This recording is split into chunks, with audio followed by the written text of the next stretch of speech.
Hello beautiful people, welcome back to my kitchen diaries with Chef Onyinye. Today we're making a classic Igbo dish, egusi soup. Get ready for a delicious journey. Let's go over our ingredients. First, we have our ground egusi seeds. This is the star of the dish.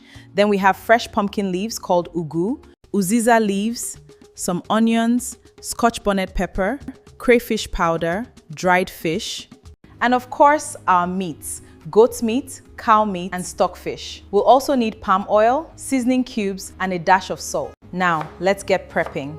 I'm blending our scotch bonnet peppers with onions. Set that aside. Next, we wash our meat thoroughly. Then, we blend the melon seeds, just enough to form a thick paste. We dice our vegetables. In a pot, we add our goat's meat, cow skin, stockfish, and dried fish. I'm seasoning it with onions, a little salt, and seasoning cubes. We'll let this simmer until the meats release their juices. Once our meat is cooked, we set it aside.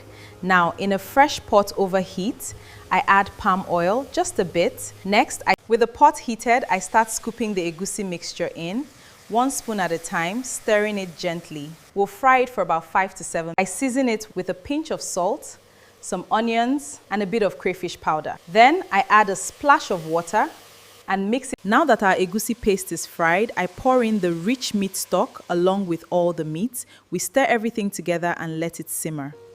Once it's cooked, we taste and adjust the seasoning. At this point, I add a bit more crayfish powder to give it that extra burst of flavor. Next, we add our uziza leaves first, stirring them in, and then we gently add the pumpkin leaves. Once it's combined, our soup is ready. And here it is, our delicious egusi soup. I'm serving it with soft fufu. Just look at that color and richness. Thank you so much for joining me on my kitchen diaries with Chef Onyinye. I hope you loved this recipe. If it was helpful, please like, comment, and share. And don't forget to subscribe to Onyi's Kitchen TV on YouTube.